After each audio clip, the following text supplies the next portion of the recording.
네, 여러분 안녕하세요. 네, 목소리 잘 들리시죠? 제 이름은 일라이지치 선교사라고 합니다. 또 우리 제 옆에 이제 우리 김재익 선교사님 함께 계신데, 또 우리 재익 목사님과 함께 온라인 스쿨 하시는 분들도 여기 들어와 계시고, 또 이제 저와 함께 이제 이사야서 마지막 때 강의를 참석하시는 분들도 함께 들어와 계신데, 제가 간략하게 이제 왜 저희가 이제 이 마지막 때 특강을 재익 목사님과 함께 하기를 원하는지 제가 소개해드리고 그다음에 우리 재익 목사님께서 말씀 바로 전하시도록 하겠습니다. 참고로 저희가 말씀을 이제 진행을 하고 난 다음에 이제 강의는 우리 재익 선교사님께서 진행을 해주실 거고요. 그 다음에 강의가 끝나고 나면 이제 저랑 재익 선교사님께서 함께 질의응답하는 시간을 가질 것입니다. 그래서 여러분께서 강의를 들으시는 가운데 만약에 궁금하신거나 물어보고 싶으신 질문 있으시면 미리 적어주시거나 저한테 미리 보내주시면 감사드리도록 하겠습니다. 그리고 저희가 이제 제가 7월 이제 둘째 주부터 이제 이사야서의 그 파트 4 이제 저희가 이사야서를 이제 마무리 짓고 이제 예레미야로 가게 되는데, 제가 이 강의를 진행하기 전에 먼저 우리 김재익 선교사님께 이 마지막 때 특강을 이제 좀 부탁을 드린 이유 중 하나가, 이제 먼저는 재익 선교사님과 제가 이제 함께 이제 지내온 시간이 굉장히 깁니다. 또 여러분께서 모르실 수도 있지만 이제 우리 제가 이곳 아이압에서 학생이었을 때부터 우리 재익 선교사님께서 저를 이제 멘토해 주시고 양육해 주시고, 이제 또 재익 선교사님과 제가 이제 한 공동체로서 같이 살았거든요. 그러면서 이제 함께 마지막 때를 공부하고 함께 삶을 나눴기 때문에 재익 선교사님께서도 이제 다니엘서 강의와 또 다윗의 삶, 또 이런 많은 강의들이 있는데 저희가 서로 이제 각자의 그 온라인 그 강의를 이제 진행하다가 제가 재익 선교사님께 저희가 함께 좀 이렇게 콜라보레이션 했으면 좋겠다 또 말씀을 드렸어요. 그래서 같이 마지막 때 그 150장을 강의를 하고 있고, 그래서 우리 재익 선교사님께 부탁을 드렸고, 재익 선교사님께서 한 4강으로 이제 특별히 이제 마태복음 24장을 좀 중심으로 해서 좀 이제 마지막 때 어떤 총 정리하는 그런 빅픽처를 좀 다루어 주실 겁니다. 그래서 여러분께서 좀 많은 기대를 가지고 또 기도하는 마음으로 함께 참석해 주셨으면 좋겠고, 저희가 이 마지막 때 150장을 진행하는 가운데 제가 여러분께 반복해서 말씀드리고 또 다시 한번 상기드리는 것이, 여러분 우리가 마지막 때를 공부하고 연구하고 묵상하는 이유는 우리가 엠마오로 가는 두 제자처럼 우리의 마음이 예수님을 향해서 불타기 위함입니다. 그래서 제가 여러분을 위해서 기도하는 바는 우리의 지식과 우리의 깨달음이 증가하는 것 이상으로 우리의 마음에 우리의 사랑이 점점 더 풍성하게 되기를 기도합니다. 그래서 여러분께서 그러한 마음으로 또 그러한 기도하는 마음으로 함께 참석해 주시면 감사하겠습니다.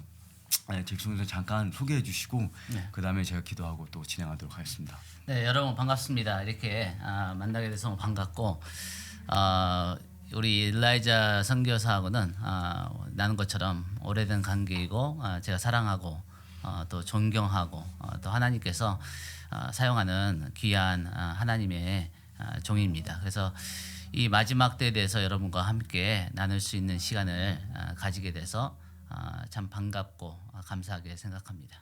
네. 여러분, 그래서 제가 기도하고 이제 시간이 되었기 때문에 저희가 바로 기도하고 강의 진행하도록 하겠습니다. 하나님 감사합니다. 하나님의 말씀은 살아있고 운동력이 있어 여호와의 율법은 완전하여 우리의 영혼을 소송케 하고 여호와의 계명은 온전하여서 우리의 마음을 즐겁게 한다 하였습니다. 하나님, 우리가 하나님의 말씀을 정금보다 더 사모하기 원하며 여호와의 말씀이 우리의 마음 가운데 송이꿀보다 더 달콤하기를 원합니다. 하나님, 우리 김재익 선교사님께 지금 이 시간 기름 부어주시고, 하나님 이 메시지가 선포될 때 그냥 인포메이션이 전달되는 것이 아니라 하나님의 마음이 임파테이션 되게 하여 주십시오. 하나님, 우리가 이 메시지를 통해서 먼저 예수님의 아름다움을 더 깊이 앙망하기 원하고 우리가 첫 계명을 더욱더 마음 가운데 결단하기를 원합니다. 하나님, 그러할 수 있도록 모든 지식과 총명에 우리의 마음이 예수님을 향한 사랑으로 점점 더 풍성하게 하여 주십시오. 예수님의 이름으로 기도드렸습니다. 아멘. 네, 여기 아이패드 갖고 오시고요.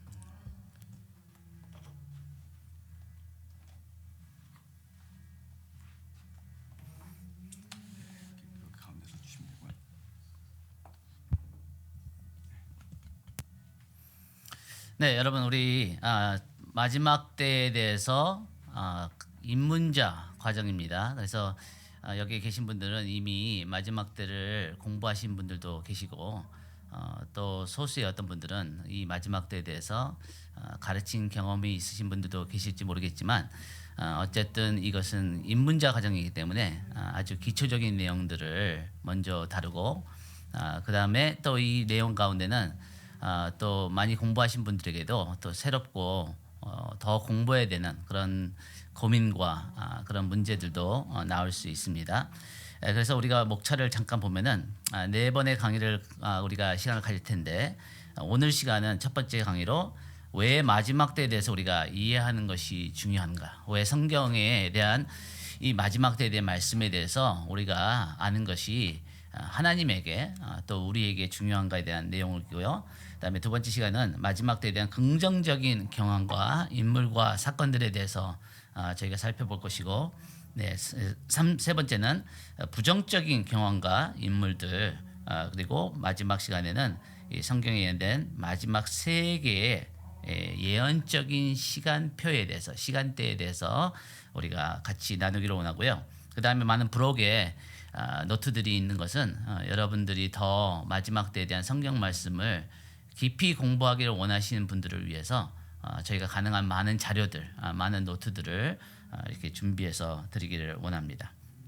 네, 우리 첫 번째 시간 마지막 때에 대한 성경적 시각의 중요성. 네, 우리가 마지막 때를 이해하는 것이 왜 중요한가에 대해서 5가지 이유를 나누기를 원합니다. 첫 번째 우리가 그 이유들을 설명하기 전에 우리 국제기도의 집 아야베 우리 마이크 피코 목사님 비롯한 모든 리더들이 강조하는 것은 뭐냐면은 저희가 어떻게 가르치는 그것을 여러분들이 아무 생각 없이 아무 질문 없이 받아들이지 말라는 거죠.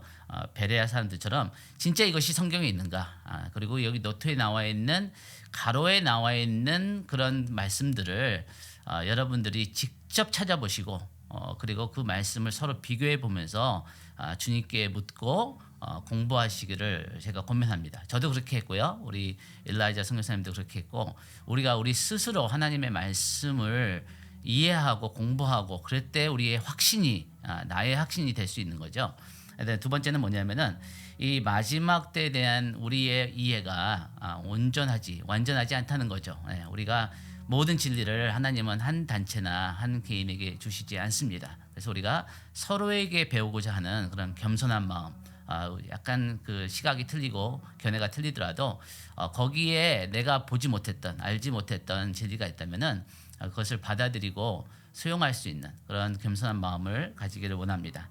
세 번째 이유가 좀 중요한데요. 우리가 마지막 때를 공부하면은 여러분들도 아마 그런 경험들이 있겠지만 여러 신학자들과 또 목사님들의 견해가 많이 다를 수 있다는 것입니다. 그런데 그 중에서도 가장 우리에게 중요한 것은 뭐냐면은 이 교회가 이 대환란을 통과한 후에 예수님의 재림이 있고 우리가 휴거를 하는지 아니면은 우리 교회가 대환란을 통과하지 않고 그 전에 예수님이 오시고 교회가 휴거를 되는지 이 사건이 우리에게는 굉장히 중요한 논쟁의 문제가 될 수가 있습니다. 이것은 우리와 우리 자녀들의 나중에 대환란을 통과하는 그 시대에는 죽음과 생명의 중요한 문제죠. 그래서 우리가 다른 견해들이 있는 분들을 존중하고 또 그분들이 말씀하는 것을 듣고자 하지만 여기 있는 리더들과 저기서 가르치는 저희의 입장은 교회는 대환난을 통과한다는 것입니다. 그래서 우리가 그 대환난을 준비해야 되고 또 대환난을 통해서 하나님께서 수많은 영혼들을 구원하실 그 대추수의 시간이 다가오고 있기 때문에 또한 그 영혼들의 구원을 위한 그 대부흥과 대추수를 우리가 준비하기 위해서라도 이 마지막 때를 공부해야 된다는 거죠. 그래서 이것에 대해서 여러분들이 질문하시면 좋겠습니다. 왜 우리가 마지막 때 교회가 환난을 통과한다고 믿는가? 그 성경적인 근거는 무엇인가? 이런 것에 대해서 여러분들이 질문을 나중에 하셔도 좋겠습니다. 네, 이 특별한 시대 하나님께서 예수님이 다시 이 땅에 재림하신다는 것은 성경의 명백한 가르침이십니다. 그래서 어느 때에 우리가 그 정확한 때를 알 수는 없지만 예수님이 다시 이 땅에 오신다는 것이죠. 그렇다면은 언젠가는 역사 가운데 한 세대가 예수님이 재림하신 그 세대를 우리가 마지막 세대라고 하는데 그 한 세대가 예수님의 구름을 타고 영광 가운데 오시는 것을 보게 될 것이라는 것입니다.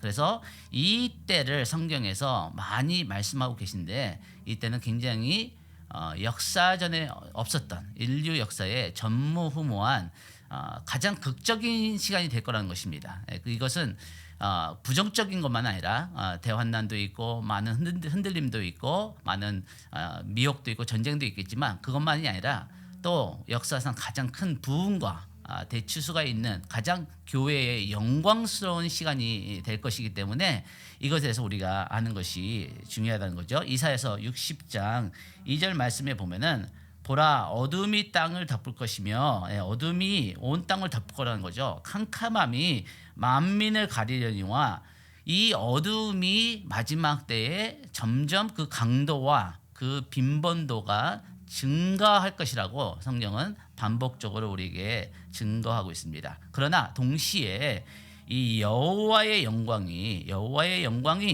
이 우리 하나님의 백성들 위에 교회 위에 올 것이다.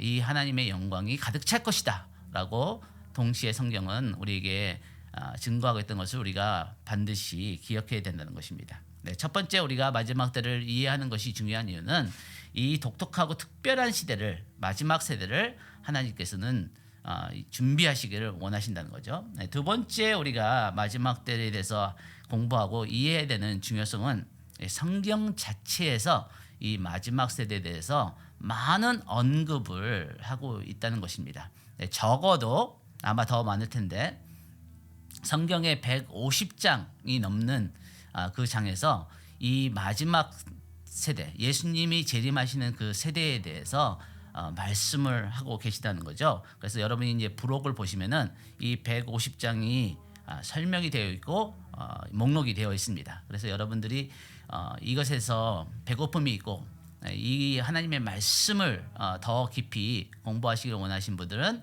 이 부록에 있는 150장을 참고하시면 되겠습니다.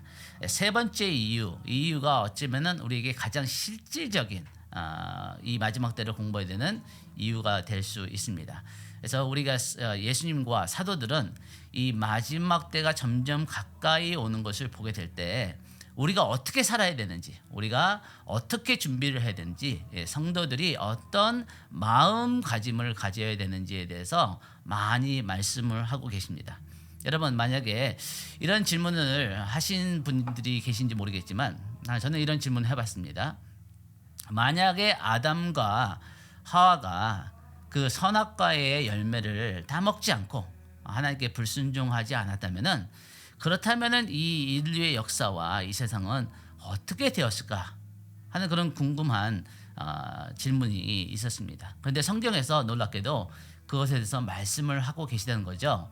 그것을 뭐라 그러냐면 우리가 천년왕국이라고 합니다. 이 천년왕국 때가 되면은 이사야서 2장에 보면은 이 예루살렘에서부터 그 하나님이 에덴 동산으로부터 이 하나님의 말씀이 열방의 가르침을 받고 그곳에서 예수님의 공의로운 통치가 있으시고 그리고 이 땅에는 그 계시록 20장에서 얘기하는 눈물도 없고 아픈 것도 없고 고통도 없고 죽음도 없고 슬픔도 없는 하나님의 완전한 통치가 이루어지는 그 땅이 그 모습이 환경과 전쟁과 이 모든 오염이 없는 그 완벽한 에덴 동산을 이 땅에 만드신 하나님의 원래 계획이 인간의 죄 때문에 이 타락 때문에 그것이 무너졌지만 다시 예수님이 이 땅에 오셔서 왕으로서 예루살렘에서 통치하시면서 이 에덴 동산에 원래 하나님께서 만드신 그 환경과 그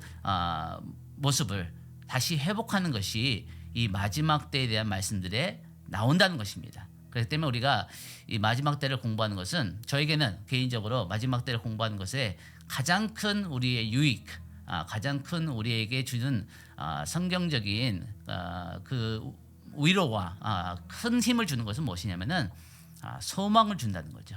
우리가 마지막 때 점점 어둡고 점점 악이 증가하고 이런 상황 가운데서도 소망을 잃어버리지 않을 수 있는 이유는 뭐냐면은 이 주님께서 오시면 이 모든 것을 다 회복하시고 우리의 모든 원수를 갚아주시고 우리의 모든 눈물을 닦아주시고 우리에게 다시 한번 이 땅에 하나님의 온전한 통치를 약속하시기 때문에 우리가 그 주님의 오시는 것을 사모하고 또 그 주님의 오실 때까지 하나님 앞에 신실하게 서야 될 중요한 이유를 우리가 발견할 수 있다는 것입니다. 그래서 예수님께서는 이 마지막 때 사람들이 네 가지 부분에 큰 시험을 받게 될 것이다. 그렇기 때문에 준비하라는 거죠. 너의 마음을 준비해서 이것에 대해서 또 다른 사람들도 이것에 넘어가지 않게 이 준비시킬 수 있는 메시지들을 하나님은 준비시키기를 원하신다는 것입니다. 이것을 우리가 영어로 약자로 FOLD로 이렇게 기억을 할 수 있는데요. 이 F는 뭐냐면은 두려움이라는 거죠. 예수님께서 마지막 때 두려움이 증가하게 돼서 얼마나 많이 두렵냐면 사람들이 기절하는 사람, 실신하는 사람들도 있을 것이다. 그다음에 두 번째는 실족함, offense. 이 실족함, 그 하나님의 사랑의 하나님이라면은 왜 이런 전쟁들과 전염병과 이런 많은 죽음들과 많은 이 고통의 시간을 허락하시는지 이 성경적 이유를 하나님의 마음과 하나님의 계획을 우리가 이해하지 못한다면은 많은 사람들이 하나님에 대해서 마음이 상하고 이해를 하지 못하기 때문에 하나님의 우리가 의심하고 의문하고 그 하나님의 리더십에 대해서 신뢰를 못하는 사람들이 있을 것이기 때문에 반드시 이 성경적인 메시지가 나가야 된다는 거죠.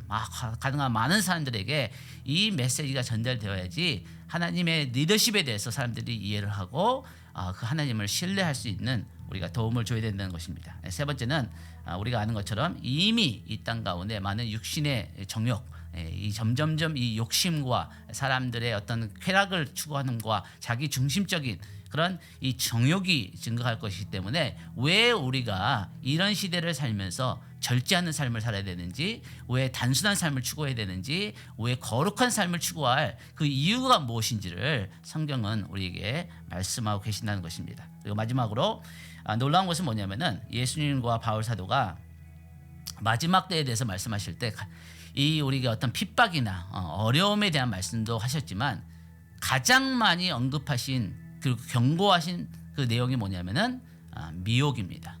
이 마지막 때 이 적그리스도와 거짓 선지자와 거짓 메신저들 이런 사람들이 거짓 교사들이 나와서 이 사람들의 마음을 믿음에서 떠나게 하는 예수 그리스도에게서 떠나게 하는 그런 많은 이적과 기적과 그 가르침을 통해서 많은 사람들을 미혹하게 된다는 것이죠. 이미 우리가 살고 있는 시대에는 가짜 뉴스들이 있습니다. 무엇이 진짜인지 무엇이 가짜인지를 잘 분별할 수 없는 매우 혼동스럽고 매우 이 진리가 무엇인지를 대해서 고민하게 하는 그런 시대를 우리는 이미 살고 있는데 마지막 때는 이것이 점점 증가할 것이라는 거죠. 그렇기 때문에 우리가 이 하나님의 말씀인 진리를 더욱더 굳건히 잡고 이것에 대해서 더 선명하고 더 담대하게 선포할 필요가 있다는 것입니다. 네, 우리가 마지막 때에 대해서 이 네 가지에 대해서 예수님께서 이 누가복음에 이렇게 말씀하시죠. 사람들이 세상에 임할 일을 생각하면서 두려워할 것이다, 무서워할 것이다. 이게 fear이죠. 네. 아까 얘기했던 FOLD를 지금 얘기하는 것입니다. 그다음에 이 너희가 스스로 조심하라. 그렇지 않으면 방탕함, 정욕이죠. 이 방탕함과 술 취함과 이런 것 때문에 사람들의 마음이 눌리고 그렇기 때문에 어떤 그 고통 가운데서 벗어나고자 하는 또 다른 쾌락을 또 다른 그 세상적인 방법을 찾게 된다는 것이죠. 그리고 이 사람들 가운데 이 실족하는 사람들이 많이 있을 거라고 주님은 우리에게 경고하고 있습니다. 하나님의 그 마지막 때에 대한 계획과 그 하나님의 마음을 우리가 이해하지 못한다면은 이런 많은 일들이 우리가 코로나 때문에도 많은 사람들이 죽어가고 우리 가운데 많은 믿음들이 흔들리고 어떤 그 근본적인 신앙적인 질문들을 하게 되면서 하나님은 살아계신가? 그리고 하나님 만약에 살아계시다면은 하나님은 왜 이런 일들을 허용하시는가 하는 그런 질문들을 하고 있습니다. 이것은 우연이 아니라 하나님의 의도적인 계획이라는 거죠. 하나님께서 이런 것을 허락하시면서 많은 사람들에게 이 신앙에 대해서, 믿음에 대해서, 또 이 영원한 것에 대해서 질문을 하게 만드시는 것입니다.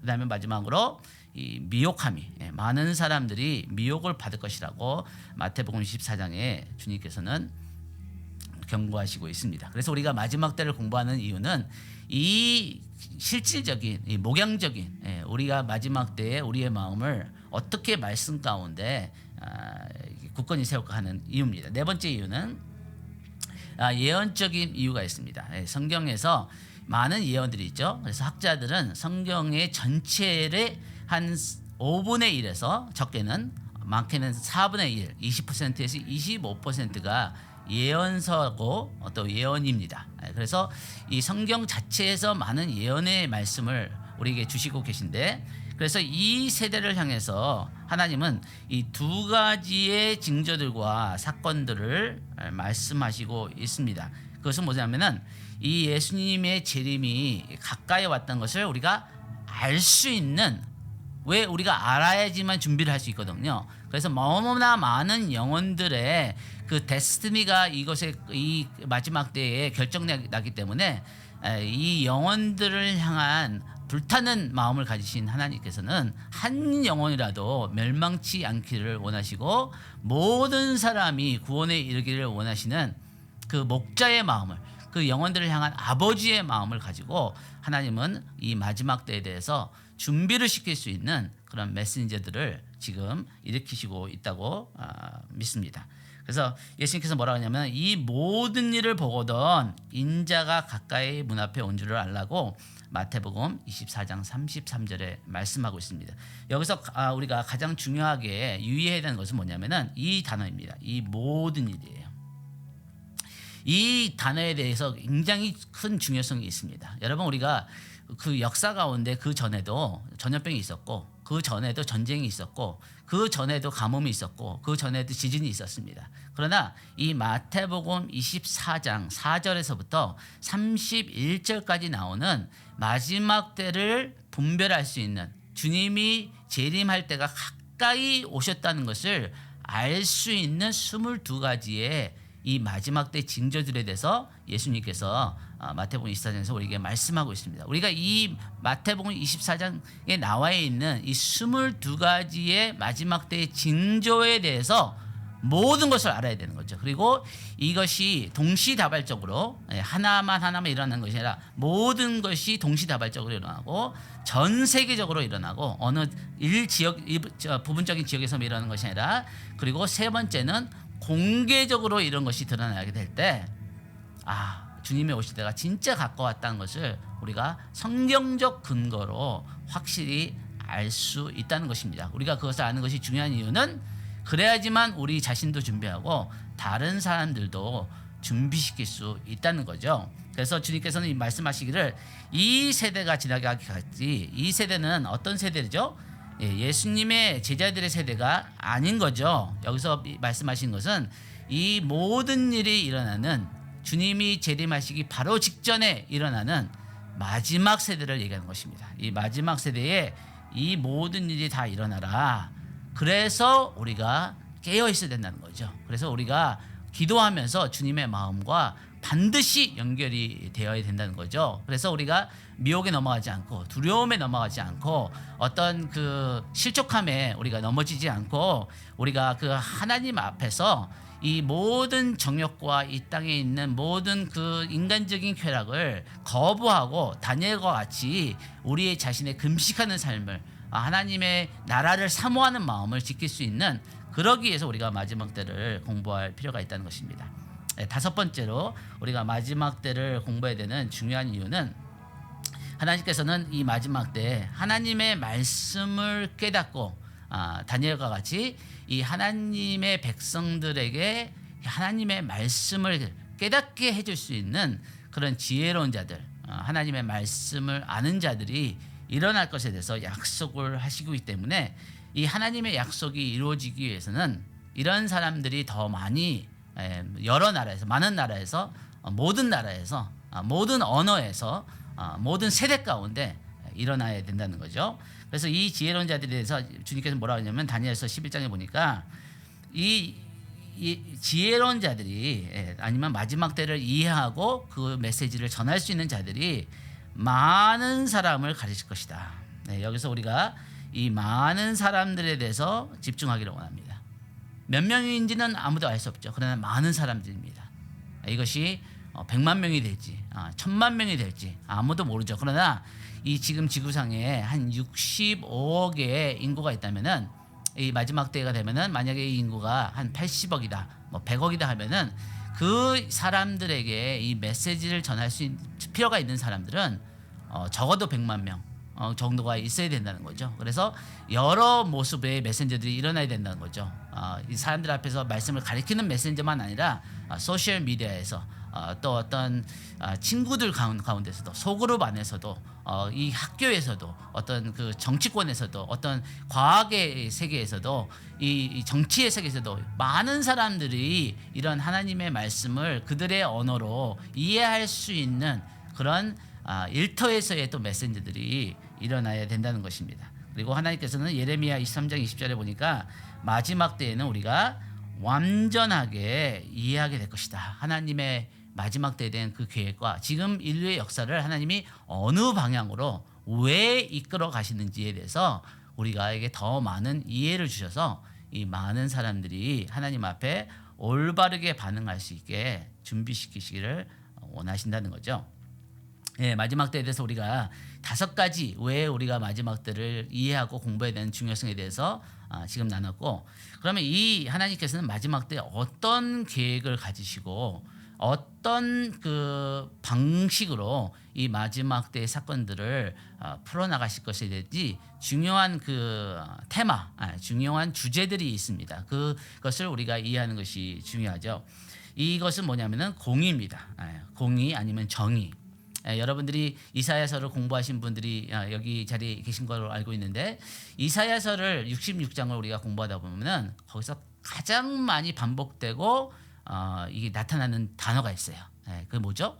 공의와 정의입니다. 하나님이 이 공의와 정의에 대해서 얼마나 큰 열정을 가지시고 계시고, 이 공의와 정의가 무너졌을 때 얼마나 많은 사람들이 피해를 보고 그리고 억울한 일을 당하고, 이것에 대해서 원통함과 그 안에 억울함 때문에 하나님께 부르짖는 그 기도와 그 한탄과 그 이스라엘 백성들이 애굽에서 하나님 앞에 부르짖을 때 하나님이 들으셨다고 했죠. 그들의 신음소리와 그들의 고통의 소리를 들으셨다고 하는데, 이 마지막 때가 가까울수록 점점 그런 고통과 그런 신음하는 소리가 증가할 것이고 그것이 하나님께 들릴 것이라는 것입니다. 그렇다면 하나님은 이 모세를 일으키셨던 것처럼 이 마지막 때에 이 사람들을 그 바로의 그 압박 가운데서 모세를 통해서 그 심판의 10가지 재앙을 통해서 그 하나님의 백성들을 구원하셨던 것처럼 마지막 때의 모세와 같은 사람들,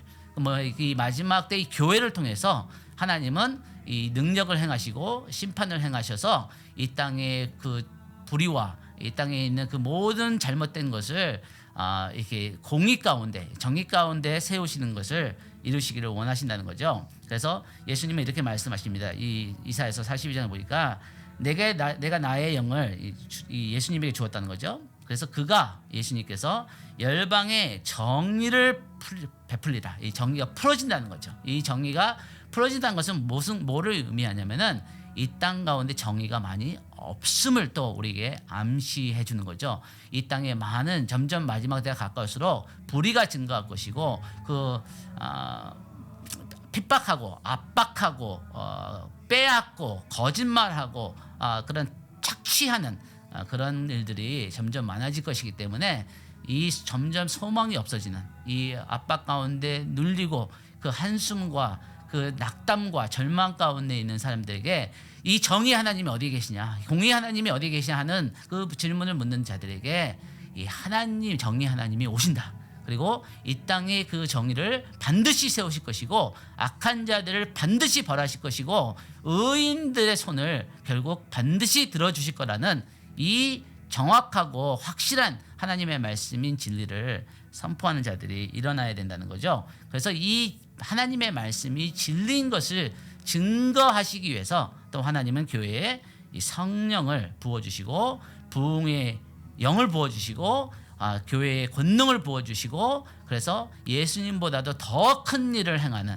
그래서 하나님의 영광을 드러내는 그런 일들이 마지막 때에 있을 것인 거란 거죠. 그와 또 이 정의와 공의와 함께 중요한 주제는 이스라엘이 될 것입니다. 교회와 이스라엘이 예수 그리스도 안에서 하나가 되고 또 교회와 이스라엘이 핍박을 같이 받는 상황 가운데서 서로를 위해서 희생적으로 섬겨주고 서로를 사랑하고 그 예수 그리스도 안에서 하나가 되는 그 하나님의 놀라운 계획이 있을 것이라는 것입니다. 또 하나님은 적그리스도를 이렇게 세우실 것이고 이 적그리스도를 통해서 이 역사에 전례 없던 핍박을 가져오게 하실 것이죠. 그 이유는 뭐냐면은 여러분들이 아신 것처럼 교회 역사를 보면은 핍박 때문에 교회가 죽은 적은 없습니다. 그러나 핍박 때문에 교회가 정결케 되고 더 강건하게 되고 순결하게 되는 그런 결과가 교회의 역사가 우리에게 말씀해주고 있는 것입니다. 그래서 하나님께서는 이 마지막 때 거룩한 신부, 순결한 신부, 그리고 하나님을 그 마음과 뜻과 힘과 목숨을 다해서 사랑할 수 있는 그런 이 신랑의 사랑을 받는 또 신랑을 향한 그 정결한 마음을 가진 거룩한 주름도 없고 흠도 없는 교회를 반드시 세우실 것이라고 말씀하고 있습니다. 그리고 이 모든 악한 자들과 적그리스도의 제국을 심판하시면서 이 땅에 있는 악을 제거하시고 하나님의 나라를 이 땅에 세우시는 것이 하나님의 목적이라는 것이죠. 그래서 우리가 마지막 때에 대해서 공부할 때 하나님의 리더십을 어떤 하나님의 리더십을 우리가 신뢰해야 되냐면은 선하신 리더십이에요. 네, 이 모든 일을 허락하시는 하나님의 마음에는 가장 적은 고통의 수단을 사용하셔서 가장 많은 사람들이 가장 깊은 사랑의 수준에 이르도록 하는 것이 이 하나님의 계획이라는 거죠. 그래서 우리가 아는 것은 뭐냐면은 하나님께서는 그 사랑하는 하나님의 백성들을 그 모든 것이 협력하여 결국 선을 이루시는 로마서 8장 28절의 말씀을 이루시기 때문에 우리가 바울사도와 같이 죽음이나 생명이나 천사나 어떤 정사나 칼이나 위험이나 이 모든 것에서 그리스도의 사랑에서 우리를 끊을 자가 없다고 확신하는 그 사랑의 뿌리에 박힌 자들이 되어야 될 것입니다. 그래서 마지막 때에 이러한 원한이 이러한 이 억울한 일들이 일어날 것인데 그것에 대해서 밤낮 부르짖는 기도운동을 하나님께서는 일으킬 거라고 또 약속하십니다. 그래서 그것을 통해서 이 땅의 정의를 이루신다는 거죠. 그러나 예수님은 우리에게 질문하시죠. 그러나 인자가 오기 전에 인자가 올 때 이 땅에서 이 믿음을 보겠느냐.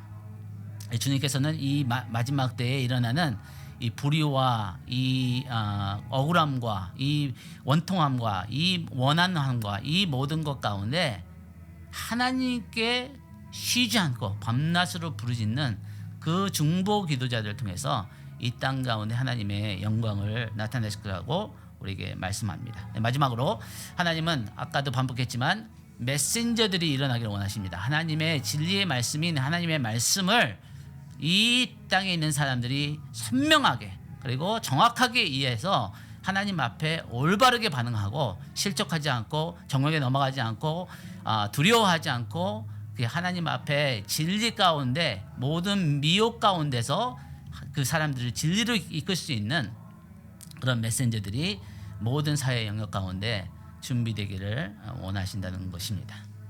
네, 우리 강의는 거기까지 하고 여러분들과 함께 또 질의응답하는 시간을 가지면 좋겠습니다.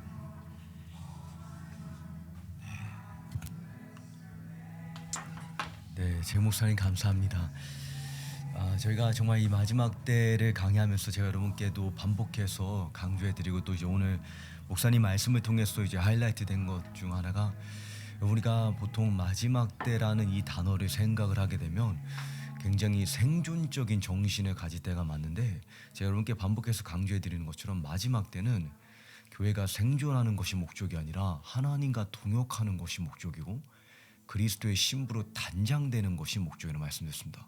마지막 때는 지구 종말이 아니라 에덴 동산의 회복이라고 말씀을 드렸습니다. 그래서 우리가 이것을 공부하는 이유와 목적이 그 하나님의 계획에 동역하기 위해서 아까 목사님께서 이제 다니엘 11장에 대해서 잠깐 언급하셨는데 다니엘 11장을 보게 되면 여호와 오직 자신의 하나님을 아는 자들은 그때의 용맹을 떨치리니 근데 어떠한 문맥 속에서 용맹을 떨친다고 말하는 거냐면 칼과 기근과 핍박이 그들을 칠 때 하나님께서 깨달음의 백성으로 많은 영혼을 의의 길로 인도할 것이라 말하고 있습니다. 그 말은 무엇이냐면 핍박으로부터 우리가 모면할 수 있다는 것이 아니라 탈출할 수 있다는 것이 아니라 핍박을 피하지 못한다 할지라도 교회는 반드시 승리한다는 것입니다. 여러분 사도 바울이 로마서 8장에 말하기를 우리가 도살장에 끌려가는 양과 같을지라도 우리를 사랑하시는 이 안에서 넉넉히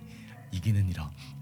그래서 여러분께서 저랑 이사야서를 공부하시던 또는 우리 제익 목사님과 함께 다니엘서를 공부하고 계시던지 간에 여러분께서 그것을 기억하시면서 하나님과 동역하는 자리까지 나아가실 수 있기를 간절히 소망해 봅니다.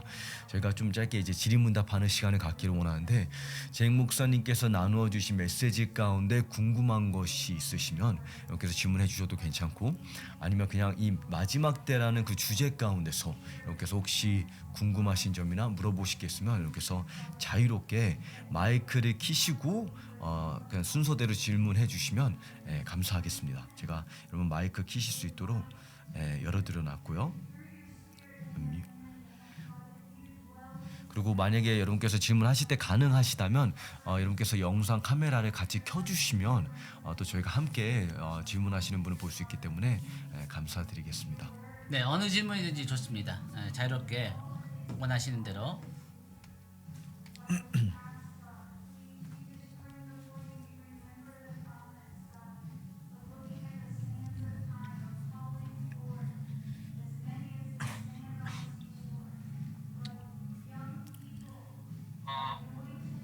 선교사님 질문이 있습니다. 네, 잠시만요.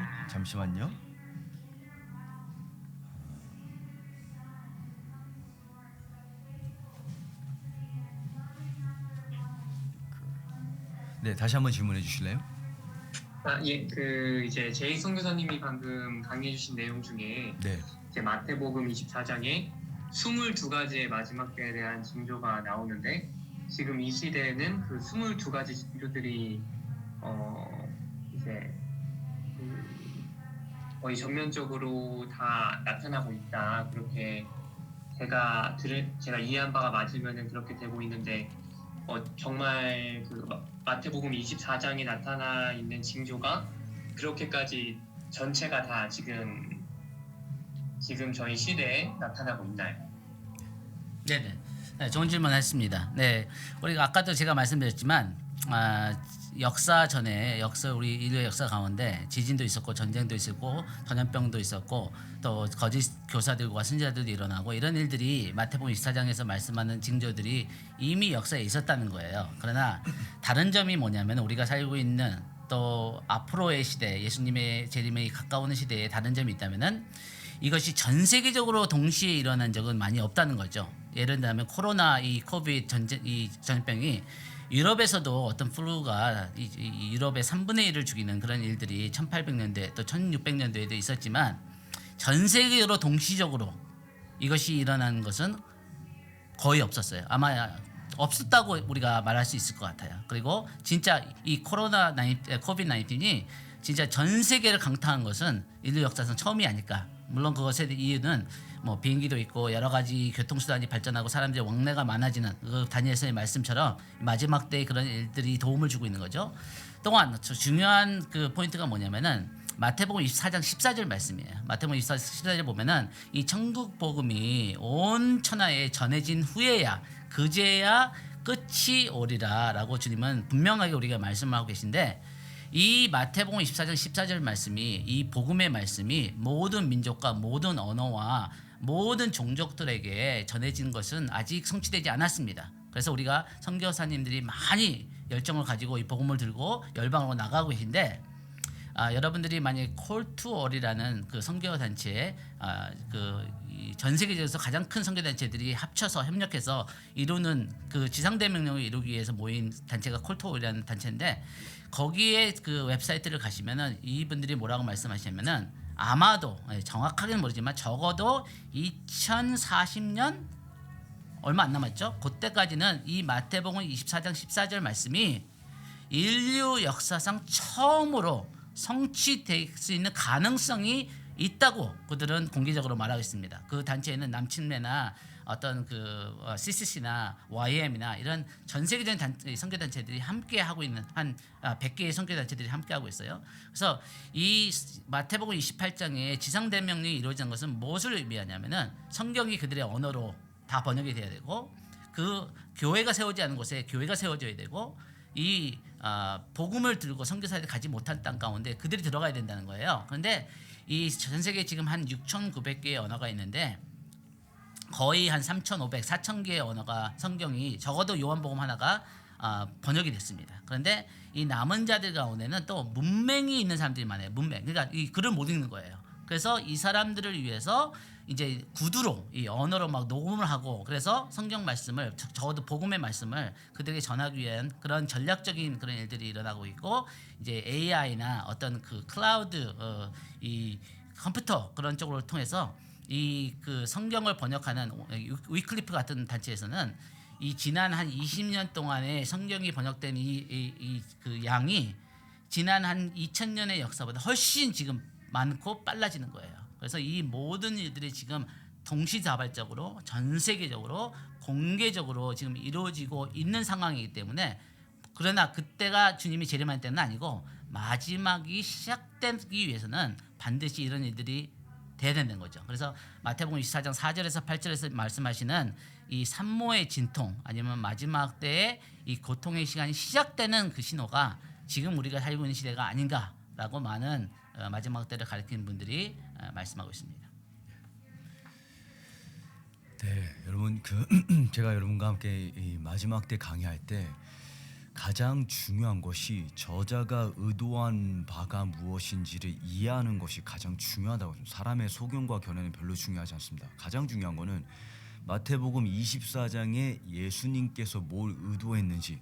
그래서 제가 여러분께 성경 공부할 때 성경 공부의 기본된 원칙은 문자적, 문법적, 문맥적이라고 말씀드렸습니다. 마태복음 24장 지금 쟁인 목사님께서 이 말씀하신 이 본문에서 문맥이 무엇인지를 이해하셔야지 예수님께서 뭘 의도하고 계신지가 분명히 캐치가 되시고 문자적으로 그리고 문법적으로 뭐가 강조되고 있는지를 이해하시는 것이 중요한데 제가 여러분께 이전에 이 지금 우리가 마지막 때 세대를 살아가고 있는지 정확하게 알 수 있냐 마태복음 24장 예수님께서 아무도 그때와 시기를 알 수 없다고 말한 것 같은데 제가 여러분께 그것을 해석해 드리면서 예수님 본인이 마태복음 24장의 요점은 우리가 알아야 된다는 것이고 어떻게 알기 위해서 지금 말씀하신 24개의 징조들을 하이라이트 하시는 가운데 가장 중요한 포인트가 뭐냐면